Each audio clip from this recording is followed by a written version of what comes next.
Kwanga kune mumwe murume zita rake Chaminuka aigara pachitungwiza munyika yedu yeZimbabwe. Here baba imi vapambe pfumi, here baba imi vapambe pfumi.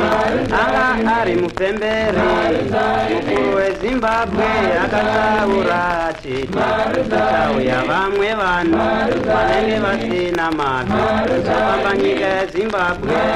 Nenguva iseti takaona vachiuya munyika yedu yeZimbabwe yezvizvarwa yakapfuma, vamwe vafundisi, vamwe vavhimi nevamwe vaida zvicherwa. Nyika yedu yeZimbabwe iyi yanga iri nzira yekupinda nayo munyika yedu yeZimbabwe yezvizvarwa yakapfuma. 1887 Robula Turiti, 1888 Mopati Turiti, Koreiri zvakare radikonzesheni kupanga kwenyika kwatotanga vakomana tichiona. 1889 imbe dikonzesheni Koreiri zvakare inyara inzirodzi rakapehwa Royal Charter naivoka maBritish.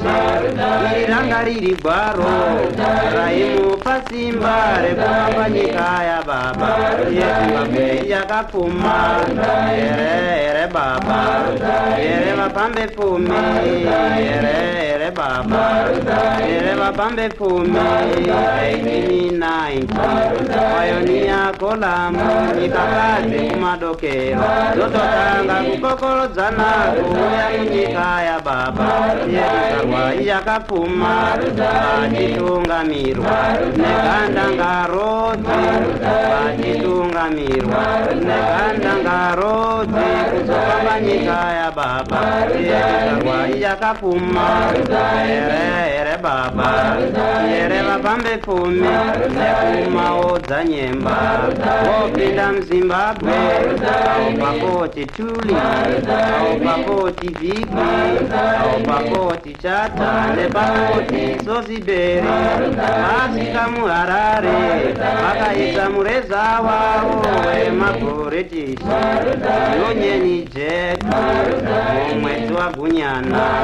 1890 vakaisa mureza wavo munyika yedu yeZimbabwe nehanda nakaguvi.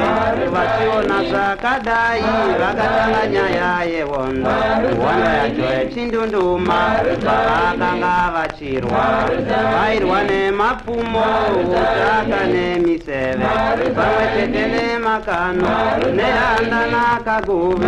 Vose vakaurawa kurayirwa nyika yababa izere uchine mukaka. Here baba imi vapambe pfumi, here baba imi vapambe pfumi vogara kamuZimbabwe. Ivo vapambe pfumi vakatanga nyaya dzemachechi munyika yedu yeZimbabwe. Kuna Sendi Peter, kuna Sendi Luku, kuna Sendi John, kuna Sendi Mark.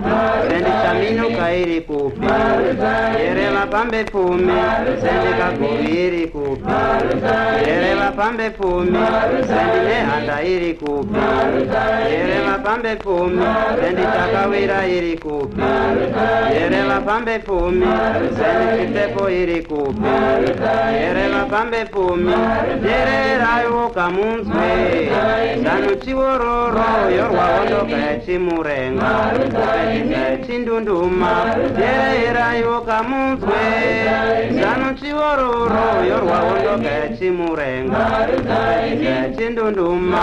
Wondo maiona here vapambe pfumi, wondo maiona here vapambe pfumi. Here baba, here vapambe pfumi. Maruza, maruza, maruza vapambe pfumi. Maruza munyika yedu yeZimbabwe. Here baba imi vapambe pfumi.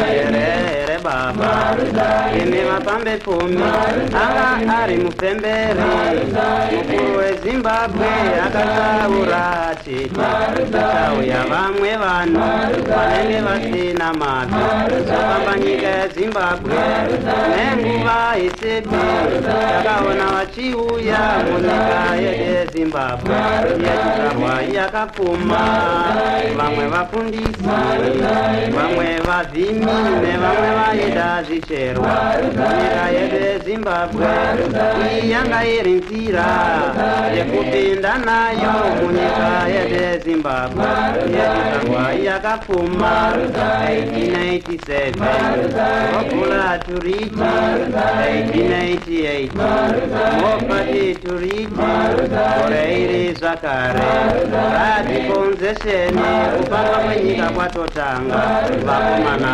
tichiona 1889 imbe dikonzesheni gore iri zvakare nyara inzirodzi rakapihwa Royal Charter naivoka maBritish iri ranga riri gwaro raimupa simba rekufamba nyika yababa yeZimbabwe yakapfuma here baba here vapambe pfumi here baba here vapambe pfumi 1890 Pioneer Column nyikakadzi kumadokero yototanga kukokorodzana kuuya munyika yababa yezvizvarwa yakapfuma vachitungamirwa negandangarodzi vachitungamirwa negandangarodzi kuzofamba nyika yababa yezvizvarwa yakapfuma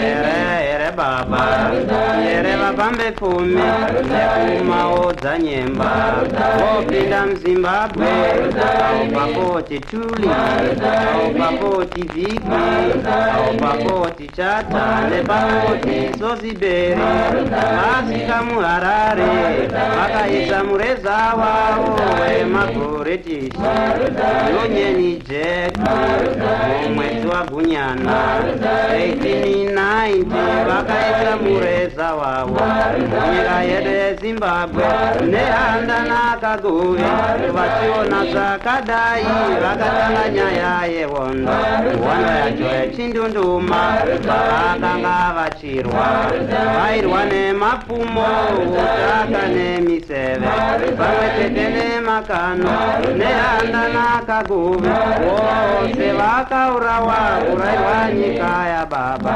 izere uchine mukaka here baba imi vapambe pfumi here baba imi vapambe